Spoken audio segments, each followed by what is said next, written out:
ದೆಹಲಿಯತ್ತ CM DCM May 30ಕ್ಕೆ ಸಿದ್ದು ಸಂಪುಟ clean sweep. Mallikarjun Kharge next CM.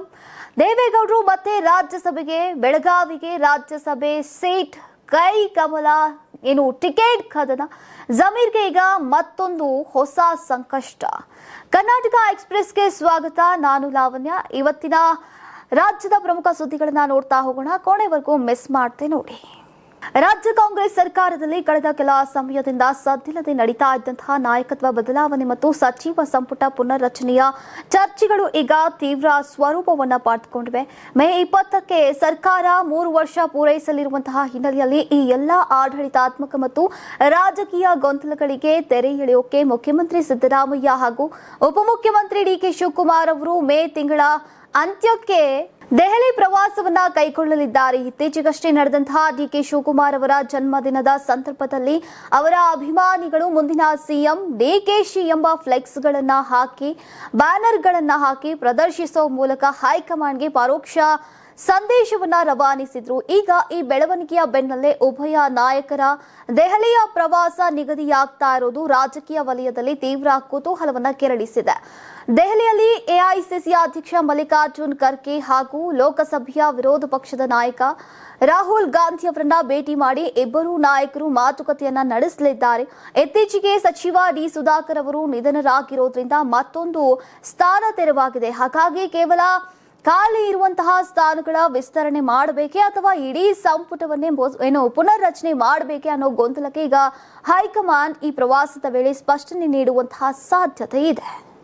ರಾಜ್ಯ ರಾಜಕಾರಣದಲ್ಲಿ ಮತ್ತೆ ಸಿಎಂ ಬದಲಾವಣೆಯ ಚರ್ಚೆ ಜೋರಾಗಿರುವಂತಹ ನಡುವೆ ಈಗ ಮುಖ್ಯಮಂತ್ರಿ ಸಿದ್ದರಾಮಯ್ಯ ಅವರ ಮುಂದಿನ ನಾಯಕತ್ವ ಕುರಿತಂತಹ ಮಹತ್ವದ ಹೇಳಿಕೆಯನ್ನ ಸಿಎಂ ಆರ್ಥಿಕ ಸಲಹೆಗಾರ ಬಸವರಾಜ ರಾಯರೆಡ್ಡಿ ಅವರು ನೀಡಿದ್ದಾರೆ. ನಗರದಲ್ಲಿ ಮಾಧ್ಯಮಗಳೊಂದಿಗೆ ಮಾತನಾಡಿದಂತಹ ಬಸವರಾಜ ರಾಯರೆಡ್ಡಿ, ನನಗೆ ಗೊತ್ತಿರುವ ಮಟ್ಟಿಗೆ ಇನ್ನೂ 2 ವರ್ಷಗಳ ಕಾಲ ಸಿದ್ದರಾಮಯ್ಯ ಅವರೇ ಸಿಎಂ ಆಗಿ ಮುಂದುವರಿತಾರೆ. ಇದು ನನ್ನ ವೈಯಕ್ತಿಕ ನಂಬಿಕೆ ಅಂತ ಸ್ಪಷ್ಟಪಡಿಸಿದ್ರು. ಇನ್ನು ಸಿಎಂ ಬದಲಾವಣೆಯ ಕುರಿತು ನಡೀತಾ ಇರುವಂತಹ ರಾಜಕೀಯ ಚರ್ಚೆಗಳ ನಡುವೆ ಮಾತನಾಡಿದಂತಹ ಅವರು, ಒಂದು ವೇಳೆ ನಾಯಕತ್ವ ಬದಲಾವಣೆ ಮಾಡುವ ಅನಿವಾರ್ಯ ಪರಿಸ್ಥಿತಿ ಎದುರಾದರೆ ಸಿದ್ದರಾಮಯ್ಯ ಅವರನ್ನ ಬಿಟ್ರೆ ಮುಖ್ಯಮಂತ್ರಿ ಹುದ್ದೆಗೆ ಅರ್ಹತೆ ಇರುವಂತಹ ನಾಯಕ ಮಲ್ಲಿಕಾರ್ಜುನ್ ಖರ್ಗೆ ಮಾತ್ರ ಅಂತ ಹೇಳಿದ್ದಾರೆ.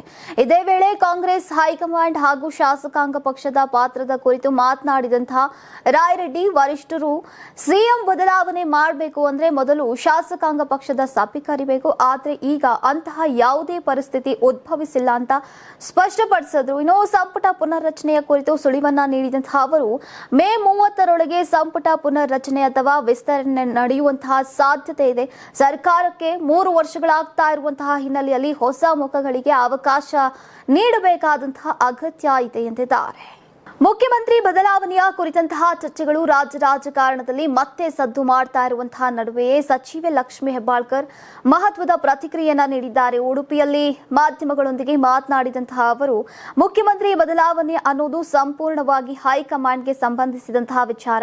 ಆದರೆ ಕಾರ್ಯಕರ್ತರ ಅಭಿಮಾನವನ್ನ ತಡೆಯೋಕೆ ಸಾಧ್ಯವಿಲ್ಲ ಅಂತ ಹೇಳಿದ್ದಾರೆ. ಬೆಳಗಾವಿಯಲ್ಲಿ ಡಿಸಿಎಂ ಡಿಕೆ ಶಿವಕುಮಾರ್ ಅವರನ್ನ ಮುಂದಿನ ಮುಖ್ಯಮಂತ್ರಿ ಅಂತ ಬಿಂಬಿಸುವ ಬ್ಯಾನರ್ಗಳಲ್ಲಿ ತಮ್ಮ ಹಾಗೂ ಪುತ್ರನ ಫೋಟೋ ಕಾಣಿಸಿಕೊಂಡಿದ್ದಂತಹ ವಿಚಾರಕ್ಕೆ ಪ್ರತಿಕ್ರಿಯಿಸಿದಂತಹ ಲಕ್ಷ್ಮಿ ಹೆಬ್ಬಾಳ್ಕರ್, ನಾನು ಹೇಳಿ ಬ್ಯಾನರ್ ಹಾಕಿಸೋಕೆ ಸಾಧ್ಯನಾ? ಕಾರ್ಯಕರ್ತರು ಅಭಿಮಾನದಿಂದ ಬ್ಯಾನರ್ ಅನ್ನ ಹಾಕ್ತಾರೆ ಅಂತ ಸ್ಪಷ್ಟಪಡಿಸಿದ್ದಾರೆ. ನಾನು ಪಕ್ಷದ ಶಿಸ್ತಿನ ಸಿಪಾಯಿ. ಸಚಿವ ಸಂಪುಟ ಪುನರ್ರಚನೆಗೆ ಸೇರಿದಂತೆ ಎಲ್ಲಾ ನಿರ್ಧಾರಗಳನ್ನ ಹೈಕಮಾಂಡ್ಗೆ ಬಿಟ್ಟಿದ್ದೇವೆ ಅಂತ ಅವರು ಹೇಳಿದ್ದಾರೆ. ಇನ್ನೊಂದೆಡೆ ಅಂಗನವಾಡಿ ಕಾರ್ಯಕರ್ತರಿಂದ ಹಣ ವಸೂಲಿ ಆರೋಪದ ಕುರಿತು ಪ್ರತಿಕ್ರಿಯಿಸಿದಂತಹ ಅವರು, ಯಾವುದೇ ಹಣ ಸಂಗ್ರಹ ಮಾಡಿಲ್ಲ, ಬ್ಯಾನರ್ಗೆ ಹಣ ಪಡೆದಿದ್ದಾರೆ ಎಂಬ ಆರೋಪ ಕೇಳಿಬಂದಿದೆ. ಅಗತ್ಯ ಇದ್ರೆ ತನಿಖೆ ನಡೆಸ್ತೇವೆ. ಯಾರೇ ಹಣ ಕಲೆಕ್ಟ್ ಮಾಡಿದ್ರು ಕೂಡ ಕ್ರಮವನ್ನ ತೆಗೆದುಕೊಳ್ಳಲಾಗುತ್ತೆ ಅಂತ ಎಚ್ಚರಿಕೆಯನ್ನ ನೀಡಿದ್ರು. ಜೆಡಿಎಸ್ ರಾಜ್ಯ ಘಟಕದ ಅಧ್ಯಕ್ಷರು ಆಗಿರುವಂತಹ ಕೇಂದ್ರ ಸಚಿವ ಎಚ್.ಡಿ. ಕುಮಾರಸ್ವಾಮಿ ಅವರು ಶುಕ್ರವಾರ ಬಿಜೆಪಿ ರಾಷ್ಟ್ರೀಯ ಅಧ್ಯಕ್ಷ ನಿತಿನ್ ನಬೀನ್ ಅವರನ್ನ ಭೇಟಿ ಮಾಡಿ ಮಹತ್ವದ ಸಮಾಲೋಚನೆಯನ್ನ ನಡೆಸಿದ್ರು.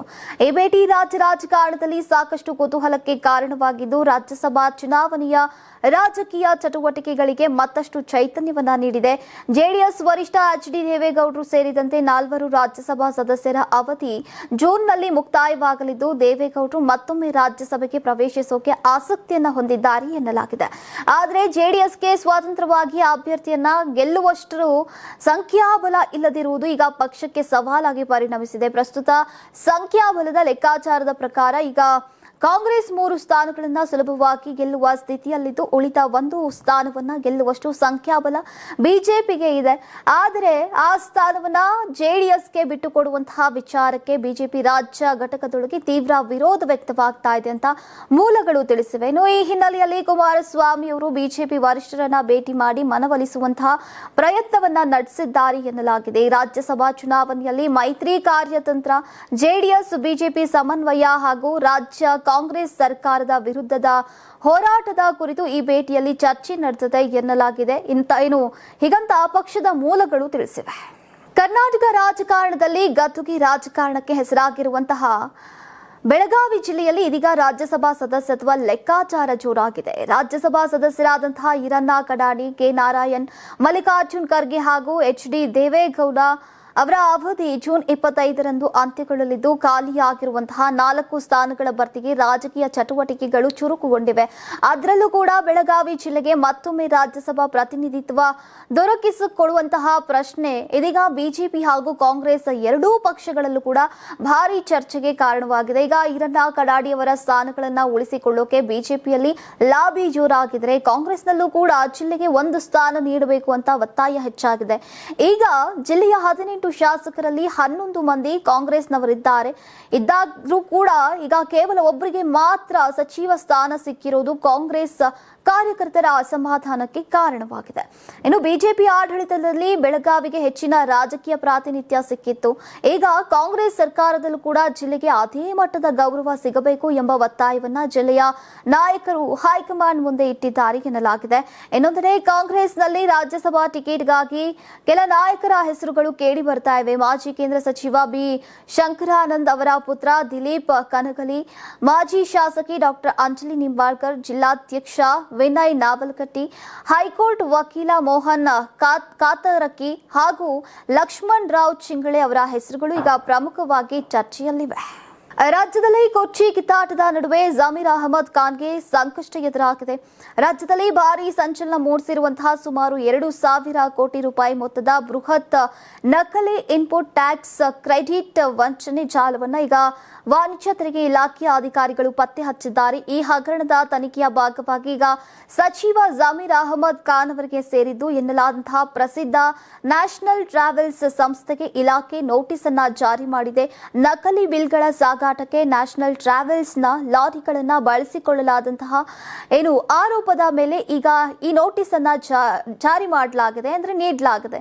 ಇನ್ನು ಮಹಾರಾಷ್ಟ್ರದ ಸ್ಕ್ರಾಪ್ ಅಂದ್ರೆ ಗುಜರಿ ವಸ್ತುಗಳು ದಲ್ಲಾಳಿಗಳು ತೆರಿಗೆ ವಂಚಿಸುವಂತಹ ಸಲುವಾಗಿ ಈಗ ಕರ್ನಾಟಕದಿಂದ ಸ್ಕ್ರಾಪ್ ಆಮದು ಮಾಡಿಕೊಳ್ತಾ ಇರುವಂತೆ ನಕಲಿ ಕಂಪನಿಗಳ ಹೆಸರಿನಲ್ಲಿ ನಕಲಿ ಬಿಲ್ಗಳನ್ನ ಸೃಷ್ಟಿಸ್ತಾ ಇದ್ವು. ವಿಶೇಷವಾಗಿ ಮಹಾರಾಷ್ಟ್ರದಲ್ಲಿ ಹೆಚ್ಚು ಬೇಡಿಕೆ ಇರುವಂತಹ ಟಂಗ್ಸ್ಟನ್ ಕಾರ್ಬೈಡ್ ಸ್ಟ್ರಾಪ್ ಆ ಹೆಸರಿನಲ್ಲಿ ಈಗ ದಂಧೆ ನಡೀತಾ ಇತ್ತು. ಕರ್ನಾಟಕದಿಂದ ಮಹಾರಾಷ್ಟ್ರಕ್ಕೆ ಹೋಗುವಂತಹ ವಾಹನಗಳನ್ನ ಇದಕ್ಕಾಗಿ ಬಳಸಲಾಗ್ತಾ ಇತ್ತು. ನ್ಯಾಷನಲ್ ಟ್ರಾವೆಲ್ಸ್ ಗುತ್ತಿಗೆ ಪಡೆದಿದ್ದಂತಹ ಲಾರಿಗಳು ಸೇರಿದಂತೆ ತಿಂಗಳಿಗೆ ಸುಮಾರು 20ರಿಂದ 25 ಬಾರಿ ಸರಕು ಸಾಗಾಣೆ ವಾಹನಗಳಲ್ಲಿ ಸ್ಕ್ರಾಪ್ ರವಾನೆಯಾಗ್ತಾ ಇದೆ ಅಂತ ಸುಳ್ಳು ಇ-ವೇ ಬಿಲ್ ಸೃಷ್ಟಿಯಾಗ್ತಾ ಇತ್ತು.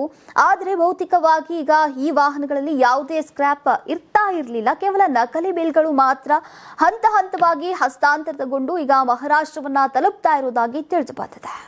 ಬೆಂಗಳೂರಿನಲ್ಲಿ ಸ್ಥಳೀಯ ಸಂಸ್ಥೆಗಳ ಚುನಾವಣೆಯನ್ನ ಸುಪ್ರೀಂ ಕೋರ್ಟ್ ನಿರ್ದೇಶನದಂತೆ ಜೂನ್ 30ರ ಒಳಗೆ ನಡೆಸೋಕೆ ಅಗತ್ಯವಿರುವಂತಹ ಹಣಕಾಸು ಹಾಗೂ ಸಿಬ್ಬಂದಿ ಸೌಲಭ್ಯಗಳನ್ನು ತಕ್ಷಣ ಒದಗಿಸುವಂತೆ ರಾಜ್ಯಪಾಲರ ಕಚೇರಿಯಿಂದ ರಾಜ್ಯ ಸರ್ಕಾರಕ್ಕೆ ಕಟ್ಟುನಿಟ್ಟಿನ ಸೂಚನೆಯನ್ನ ನೀಡಲಾಗಿದೆ. ರಾಜ್ಯಪಾಲರ ವಿಶೇಷ ಕಾರ್ಯದರ್ಶಿ ಆರ್ ಪ್ರಭುಶಂಕರ್ ಅವರು ಸರ್ಕಾರದ ಮುಖ್ಯ ಕಾರ್ಯದರ್ಶಿ ಡಾಕ್ಟರ್ ಶಾಲಿನಿ ರಜನೀಶ್ ಅವರಿಗೆ ಮೇ 13ರಂದು ಅಧಿಕೃತ ಪತ್ರವನ್ನ ಬರೆದಿದ್ದು ಯಾವುದೇ ವಿಳಂಬವಾಗದಂತೆ ಚುನಾವಣೆ ನಡೆಸೋಕೆ ರಾಜ್ಯ ಚುನಾವಣಾ ಆಯೋಗಕ್ಕೆ ಅಗತ್ಯವಿರುವಂತಹ ಎಲ್ಲಾ ಸೌಲಭ್ಯಗಳನ್ನ ಕಲ್ಪಿಸುವಂತೆ ನಿರ್ದೇಶಿಸಿದ್ದಾರೆ.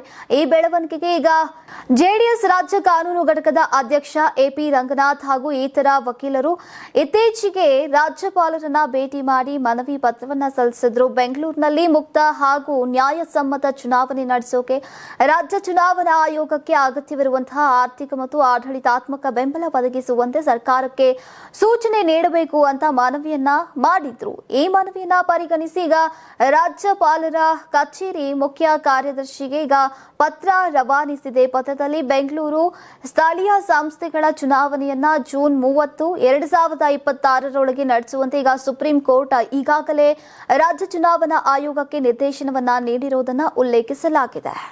ಸದ್ಯ ರಾಜ್ಯದ ಜನರಿಗೆ ಬೆಲೆ ಏರಿಕೆ ಬೆಸಿ ತಡ್ತಾ ಇದೆ. ಇರಾನ್ ಅಮೆರಿಕ ಯುದ್ಧದ ಎಫೆಕ್ಟ್, ಆಮದು ವೆಚ್ಚದ ಪರಿಣಾಮ ಪೆಟ್ರೋಲ್ ಡೀಸೆಲ್ ದರ ಭರ್ತಿ ₹3 ಏರಿಕೆಯಾಗಿದೆ. ಈಗ ಸಿಎನ್ಜಿ ಎಲ್ಪಿಜಿ ಗ್ಯಾಸ್ ದರ ಕೂಡ ಏರಿಕೆಯಾಗಿದೆ. ಈ ಬೆನ್ನಲ್ಲೇ ಸ್ನೇಹಜೀವಿ ಆಟೋ ಚಾಲಕರ ಟ್ರೇಡ್ ಯೂನಿಯನ್ ಸರ್ಕಾರದ ಮೊರೆ ಹೋಗಿದ್ದಾರೆ. ಆಟೋಮೀಟರ್ ದರ ಏರಿಸುವಂತೆ ಒತ್ತಾಯಿಸಿದ್ದು ನಮ್ಮ ಮಕ್ಕಳ ಶಾಲಾ ಶುಲ್ಕವನ್ನ ಸರ್ಕಾರವೇ ನಿಭಾಯಿಸುವಂತೆ ಬೇಡಿಕೆಯನ್ನ ಇಟ್ಟಿದ್ದಾರೆ. ಡೀಸೆಲ್, ಸಿಎನ್ಜಿ ಹಾಗೂ ಎಲ್ಪಿಜಿ ಸೇರಿದಂತೆ ಇಂಧನ ದರಗಳು ಗಗನಕ್ಕೇರ್ತಾ ಇರುವಂತಹ ಹಿನ್ನೆಲೆಯಲ್ಲಿ ತತ್ತರಿಸಿರುವಂತಹ ಆಟೋ ಚಾಲಕರು ತಮ್ಮ ಬೇಡಿಕೆಗಳ ಈಡೇರಿಕೆಗೆ ಸರ್ಕಾರದ ಮೊರೆ ಹೋಗಿದ್ದಾರೆ. ದುಬಾರಿ ದುನಿಯಾದಲ್ಲಿ ದಿನೇ ದಿನೇ ಹೆಚ್ಚುತ್ತಾ ಇರುವಂತಹ ಇಂಧನ ಬೆಲೆಯಿಂದಾಗಿ ಆಟೋ ಚಾಲಕರು ಜೀವನ ದುಸ್ತರವಾಗಿದೆ. ದಿನಕ್ಕೆ 14 ಗಂಟೆಗಳ ಕಾಲ ದುಡಿದ್ರೂ ಕೂಡ ಕುಟುಂಬ ನಿರ್ವಹಣೆ ಕಷ್ಟಕರವಾಗಿದೆ ಅಂತ ಸ್ನೇಹಜೀವಿ ಚಾಲಕರ ಟ್ರೇಡ್ ಯೂನಿಯನ್ ಅಳಲನ್ನ ತೋಡ್ಕೊಂಡಿದೆ. ಅಲ್ಲದೆ ಕ್ಯಾಬ್ ಅಗ್ರಿಗೇಟರ್ಗಳಲ್ಲಿ ಕಡಿಮೆ ದರ ಸಿಗ್ತಾ ಇರೋದ್ರಿಂದ ಆದಾಯಕ್ಕೆ ಪೆಟ್ಟು ಬಿದ್ದಿದೆ. ಎಲ್ಲಾ ಅಗತ್ಯ ವಸ್ತುಗಳ ಬೆಲೆ ಕೂಡ ಏರಿಕೆಯಾಗಿರೋದ್ರಿಂದ ಜೀವನ ನಡೆಸೋದು ಕಷ್ಟಕರವಾಗಿದೆ ಅಂತ ತಿಳಿಸಿದೆ. ರೇಣುಕಾಸ್ವಾಮಿ ಕೊಲೆ ಪ್ರಕರಣದ ವಿಚಾರದಲ್ಲಿ ನಟ ದರ್ಶನ್ ವಿರುದ್ಧದ ಮಾಧ್ಯಮ ವಿಚಾರಣೆಗಳ ಅದರ ಬಗ್ಗೆ ಈಗ ಕರ್ನಾಟಕ ಹೈಕೋರ್ಟ್ ತೀವ್ರ ಆಕ್ಷೇಪವನ್ನು ವ್ಯಕ್ತಪಡಿಸಿದ್ದು ಕ್ರಮ ಕೈಗೊಳ್ಳುವ ಕೇಂದ್ರಕ್ಕೆ ಸೂಚನೆಯನ್ನ ನೀಡಿದೆ. ಮಾಧ್ಯಮಗಳು ನ್ಯಾಯಾಧೀಶರಾಗೋಕೆ, ತೀರ್ಪುಗಾರರಾಗೋಕೆ ಅಥವಾ ಶಿಕ್ಷೆಯನ್ನ ವಿಧಿಸೋಕೆ ಸಾಧ್ಯವಿಲ್ಲ ಅಂತ ಹೈಕೋರ್ಟ್ ಹೇಳಿದ್ದು ನ್ಯಾಯಯುತ ವಿಚಾರಣೆಯ ಹಕ್ಕಿಗೆ ಈಗ ಧಕ್ಕೆ ಉಂಟು ಮಾಡುವಂತಹ ಮಾಧ್ಯಮ ಪ್ರಸಾರಗಳನ್ನ ಕಟ್ಟುನಿಟ್ಟಾಗಿ ತಡಿಬೇಕು ಅಂತ ಹೇಳಿದೆ. ಕೋರ್ಟ್ ಎದುರಿಗಿರುವಂತಹ ದಾಖಲೆಗಳು ಪ್ರಸಾರ ಮಾಧ್ಯಮಗಳು ನ್ಯಾಯಾಲಯದ ಕಲಾಪಗಳನ್ನ ಪುನರ್ ನಿರ್ಮಿಸುವ ಮಟ್ಟಿಗೆ ಹೋಗುವ ಆತಂಕಕಾರಿ ಪ್ರವೃತ್ತಿಯನ್ನ ತೋರಿಸ್ತಾ ಇವೆ. ಮಾಧ್ಯಮಗಳು ಕೋರ್ಟ್ ಕಲಾಪಗಳನ್ನ ಮರು ಸೃಷ್ಟಿ ಮಾಡ್ತಾ ಇದ್ದು ಈಗ ನ್ಯಾಯಾಧೀಶರ ಮುಖವನ್ನ ಮಾತ್ರ ಮರೆ ಮಾಡಲಾಗ್ತಾ ಇದೆ ಮತ್ತು ಆರೋಪಿಗಳು ಮತ್ತು ವಕೀಲರ ಮುಖಗಳನ್ನ ಈಗ ಬಹಿರಂಗವಾಗಿ ಪ್ರದರ್ಶಿಸಲಾಗುತ್ತೆ. ಇಂತಹ ಕಾರ್ಯಕ್ರಮಗಳನ್ನ ಪ್ರತಿ ವಿಚಾರಣೆಯ ದಿನಾಂಕದಂದು ಪ್ರಸಾರ ಮಾಡಲಾಗುತ್ತೆ. ಬಾಕಿ ಇರುವಂತಹ ನ್ಯಾಯಾಂಗ ಕಲಾಪಗಳನ್ನ ಸಾರ್ವಜನಿಕ ಪ್ರದರ್ಶನದ ರೂಪವಾಗಿ ಪರಿವರ್ತಿಸುತ್ತೆ ಅಂತ ಕರ್ನಾಟಕ ಹೈಕೋರ್ಟ್ ತಿಳಿಸಿದೆ. ಟ್ರ್ಯಾಕ್ಟರ್ ಮತ್ತು ಟ್ಯಾಂಕರ್ ಲಾರಿ ನಡುವೆ ಸಂಭವಿಸಿದಂತಹ ಭೀಕರ ರಸ್ತೆ ಅಪಘಾತದಲ್ಲಿ ಮೃತಪಟ್ಟವರ ಕುಟುಂಬಸ್ಥರಿಗೆ ಸಿಎಂ ಸಿದ್ದರಾಮಯ್ಯ ಅವರು ತಲಾ ₹5 ಲಕ್ಷ ಪರಿಹಾರವನ್ನು ಘೋಷಿಸಿದ್ದಾರೆ. ಈ ಕುರಿತು ತಮ್ಮ ಎಕ್ಸ್ ಖಾತೆಯಲ್ಲಿ ಹಂಚಿಕೊಂಡಿದ್ದು ಈಗ ಕೊಪ್ಪಳದ ಹುಲಿಗೆಮ್ಮ ದೇವಾಲಯಕ್ಕೆ ಭಕ್ತಾದಿಗಳನ್ನ ಹೊತ್ತೊಯ್ತಾ ಇದ್ದಂತಹ ಟ್ರ್ಯಾಕ್ಟರ್ ಒಂದು ತುಂಗಭದ್ರಾ ಸೇತುವೆಯ ಮೇಲಿಂದ ಕೆಳಬಿದ್ದಂತಹ ಪರಿಣಾಮವಾಗಿ ಚಿಕ್ಕ ಮಕ್ಕಳು ಸೇರಿದಂತೆ 7 ಮಂದಿ ಸಾವನ್ನಪ್ಪಿದ್ದಾರೆ. ಮೃತರ ಆತ್ಮಕ್ಕೆ ಚಿರಶಾಂತಿ ಸಿಗಲಿ ಅಂತ ಪ್ರಾರ್ಥಿಸುತ್ತೇನೆ. ದುರ್ಘಟನೆ ಬಗ್ಗೆ ಸಂಸದರಾದಂತಹ ತುಕಾರಾಂ ಅವರೊಂದಿಗೆ ಮಾತನಾಡಿ ಮಾಹಿತಿಯನ್ನ ಪಡೆದುಕೊಂಡಿದ್ದೇನೆ. ಮೃತರೆಲ್ಲರೂ ಕೂಡ ಬಡ ಕುಟುಂಬಕ್ಕೆ ಸೇರಿದವರು. ಈ ಸಾವುಗಳು ಅವರ ಕುಟುಂಬದವರನ್ನ ಮತ್ತಷ್ಟು ಕಷ್ಟಕ್ಕೆ ನೂಕುವಂತಹ ಹಿನ್ನೆಲೆಯಲ್ಲಿ ಈಗ ಮಾನವೀಯ ನೆಲೆಯಲ್ಲಿ ಮೃತರ ಕುಟುಂಬಗಳಿಗೆ ತಲಾ ₹5 ಲಕ್ಷ ಪರಿಹಾರವನ್ನು ನೀಡಲಾಗುವುದು. ಅಪಘಾತದಲ್ಲಿ ಗಾಯಗೊಂಡು ಚಿಕಿತ್ಸೆ ಪಡಿತಾ ಇರುವವರು ಆದಷ್ಟು ಶೀಘ್ರ ಗುಣಮುಖರಾಗಲಿ ಅಂತ ಹಾರೈಸುತ್ತೇನೆ ಅಂತ ಬರೆದುಕೊಂಡಿದ್ದಾರೆ. ನೀವು ಸಣ್ಣ ಆಗ್ಬೇಕಲ್ವಾ? ಅದು ಒಂದು ಉತ್ತಮ ಆಹಾರದಿಂದ ಸಣ್ಣ ಆಗ್ಬೇಕಲ್ವಾ? ಪ್ರತಿದಿನ ನಮ್ಮ ಜೀನಿ ಸ್ಲಿಮ್ ನ ಯೂಸ್ ಮಾಡಿ ಯಾವುದೇ ಸೈಡ್ ಎಫೆಕ್ಟ್ ಇಲ್ದಂಗೆ ನೀವು ಸಣ್ಣ ಆಗ್ತೀರಾ.